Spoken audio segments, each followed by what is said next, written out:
Mga igsuon, ania kita karon sa ikalimang nga Domingo sulod sa tuig. Duha ka sakayan, puno sa isda ug hinay-hinayng midunggo paingon sa baybayon. Tapos sa tibuok gabi nga walay kuha, ang mga tinun-an nakakuha og daghan kaayong isda. Kini usa ka maayong tirimadon alang sa umaabot diin ang Ginoo. Mutawag ni ining mga tawhana aron mahimong mga mangingisda og tao, dili kay sila andaman og tagana nga mubiya sa tanan aron lang pagsunod kaniya. Si San Lucas adunay gayoy rason nganong iyang gitipon pagsaysay ang tawag sa unang mga tinun-an ug ang sugilanon sa kahibulungang pagkakuha og daghang isda. Sa iyang pagsulat niini, ang natapos na nga pagpangalagad ni Jesus ug ang misyon sa simbahan karon daw nagkahiusa. Ang unang katilingban nga natawo panahon sa Pentecostes, naninguha ang musangyaw sa ebanghelyo. Ang nabanhawng Ginoo padayong nagwali pinaagi sa tingog ni adtong iyang mga pinili. Tungod niini, daghan gayud kaayo ang ilang napangisda. Daghan ang mga bag-ong nakabig ngadto sa pagtuo. Palawod kamo o gitaktak ang inyong mga pukot. Gipadala ni Jesus ang iyang mga sumusunod aron pagpanagat og tao. Kini tungod kay sila mismo nakuha man usab sa pukot sa iyang mga pulong. Busa gikinahanglan nga sila usab musugod sa panaw sa pagtuo. Mangahas pagtaktak sa ilang pukot, mubiya sa kasiguruan sa malinawon nga pantalan, aron pag-adto bisan pa man sa mga lagyong dapit nga wala nila damha nga maadtuan apan maoy gibutan sa espiritu. Human sila mangisda, sila nausab. Human sila mapangisda, sila nausab ang mangisda sa walay kahadlok nga mga pag-antos. Sanglit matuod man sila nga mga apostoles, andam sila kanunay sa pagkamay sa ilang mga kauban, didto sa laing sakayan, aron pagduol ug pagtabang kanila. Gihangyo ang tanan sa pagtindog o atong awito ng awit sa pagsugod.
Sa ngalan samahan ug sa Anak ug sa Espiritu Santo, ang Ginoo manaakan ninyo.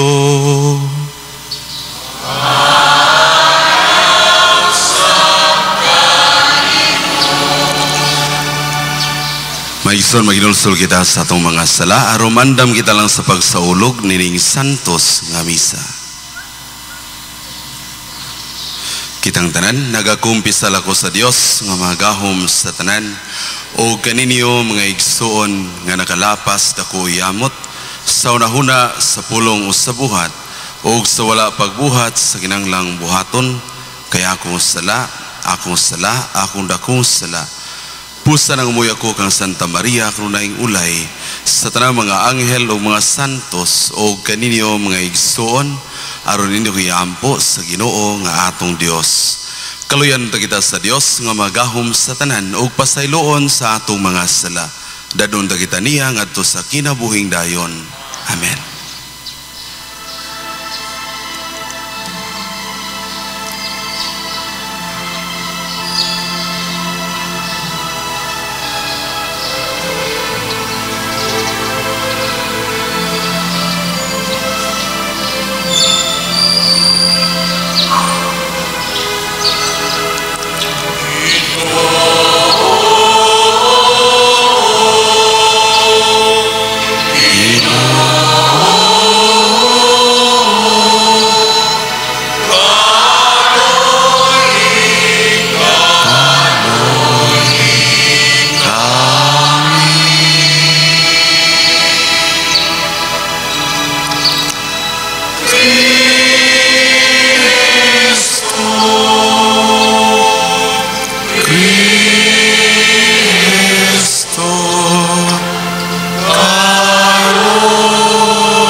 Himaya sa Dios dito sa langit.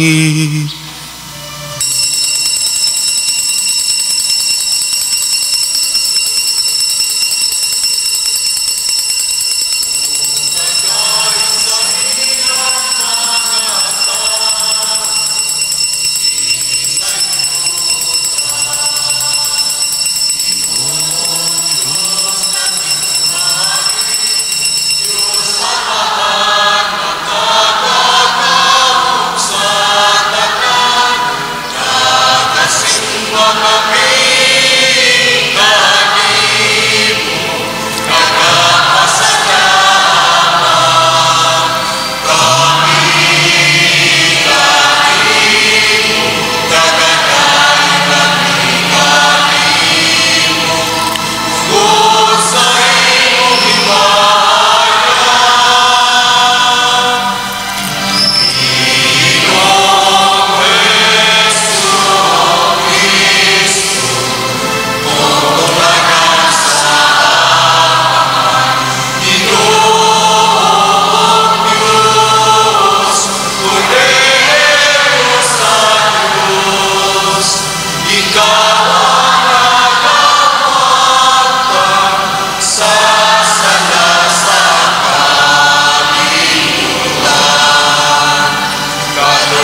Magampo kita.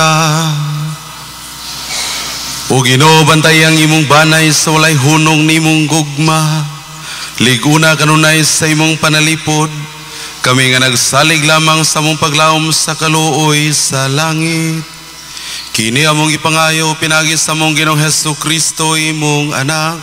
Nga buyog hariuban kanimo sa Espiritu Santo, Dios hangtod sa kahangturan.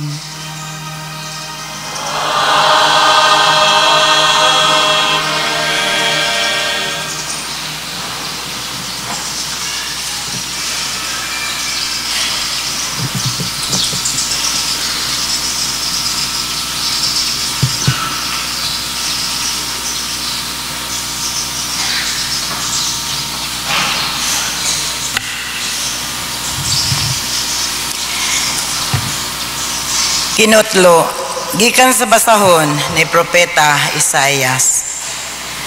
Sulod sa tuig nga namatay si Hari Osias, nakita ko ang Ginoo nga naglingkod sa usa ka tronong habog kaayo.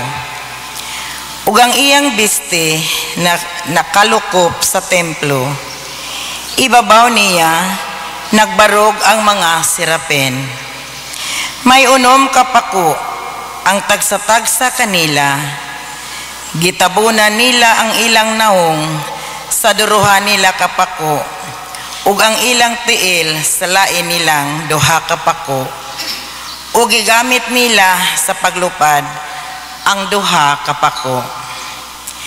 Nag-ingnanay sila, balaan, balaan, balaan ang Ginoo nga labing gamhanan. Nalukop ang tibuok yuta sa iyang himaya.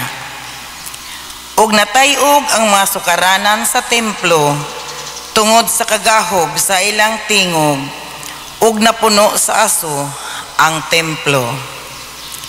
Ug miingon ako, pagkaalaot ko, kay dili ako takos moatubang kaniya, kay dautan ang matagpulong nga mugula sa akong ngabil, ug nagpuyo taliwala sa mga tao kansang mga pulong dautan. Kay nakita ko ang hari, ang Ginoo nga labing gamhanan. Unya, usa sa mga sirapin milupad padulong kanako. Nagdala siyag baga nga kinuha niya gikan sa halaran. Gipaghira niya ang akong ngabil, ug miingon siya, nakatandog kini sa imong ngabil, wala ka na isala, gipasaylo na ikaw. Unya, nabati ko ang tingog sa Ginoo nga nag-ingon, kinsa may akong ipadala, ug kinsa man ang muadto alang kanamo? Unya, miingon ako, ania ako, sugoa ako. Ang pulong sa Ginoo.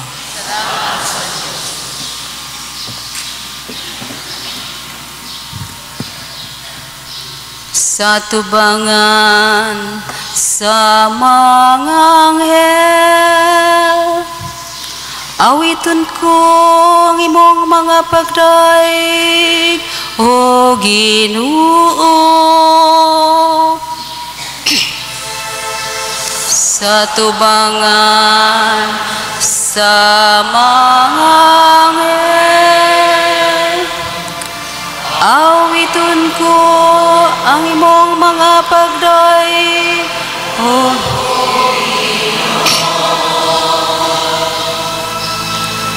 pasalamatan ko ikaw, o Ginoo, sa tibok kong kasing-kasing. Kay mong gidungog ang mga pulo sa akong baba.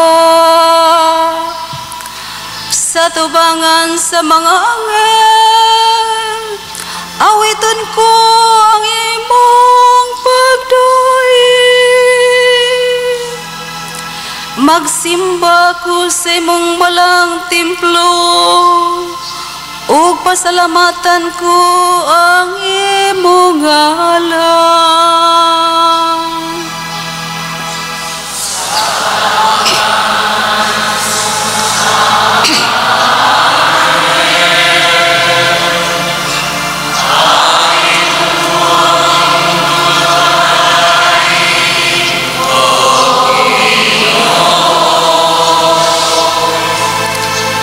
Tungod sa imong kaluoy ug imong kamatuoran, kay imong gipadala labaw sa tanang mga butang ang imong ngalan ug ang imong saad sa pagsangpit sa pulugan mo ako. Imo akong giligon, sulod sa kong kaugalingon.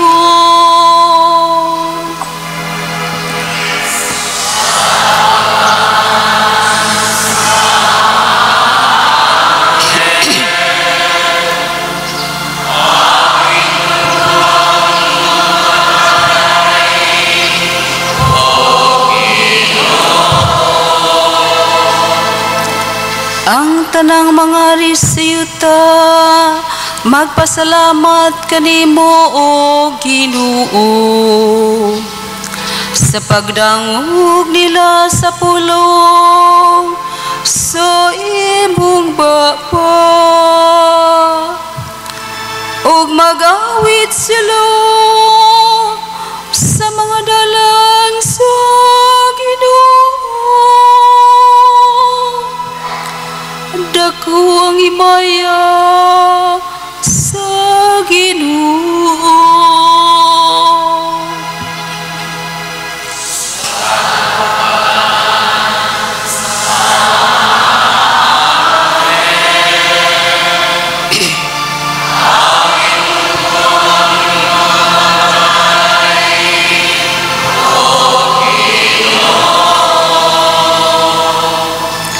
Ang imong tungkamo nagaluwas ka nako,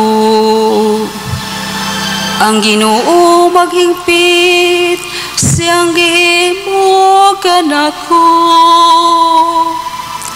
Ang imong kaluoy o Ginoo nagalungtad sa kahangturan, ayaw pagbiyai ang mga buhat sa imong mga kamot. Sa tubangan sa mga angel, awiton ko imong mga pagay o Ginoo.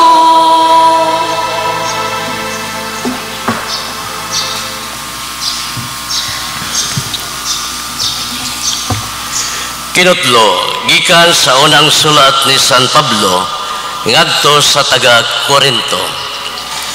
Mga igsoon, pahinumduman ko kamo sa maayong balita nga giwali ko kaninyo og inyong gidawat.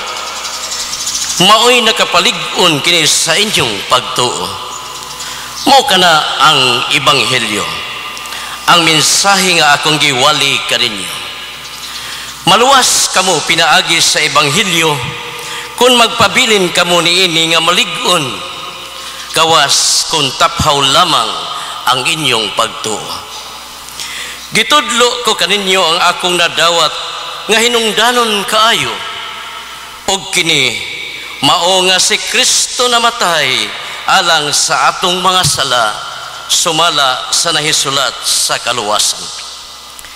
Gilubong siya og sa ikatulog ka adlaw, gibanhaw sumala sa nahisulat sa kasulatan, ug nagpakita siya kang Pedro og unya ngadto sa napulog duha ka mga apostoles. Unya sa usa ka higayon nagpakita siya sa kapin sa 5 kagatos sa iyang mga sumusunod, ug kadaghanan kanila hangtod karon buhi pa. Unya nagpakita siya kang Santiago ug sa tanang mga apostoles. Ug sa katapusan nagpakita usab siya kanako bisan tuod natawo ako sa talagsaong paagi. Kay ako ang labing ubos sa tanang mga apostoles, dili gani ako angay nga tawgong apostol, kay gilutos ko man ang simbahan sa Dios. Apan pinaagi sa grasya sa Dios, akong nahimong ako mao karon, ug ang grasya nga iyang gihatag kanako wala gayud makawang. Labaw akong naghago kaysa ubang mga apostoles, bisan tuod dili kini bunga sa akong pagparingkamot, kundili sa grasya sa Dios nga nagbuhat sa sulod kanako. Busa dili hinungdanon kung kini gikan ba kanako o kanila, kundili nga kini mao ang akong giwali og inyong gituuhan. Ang pulong sa Ginoo.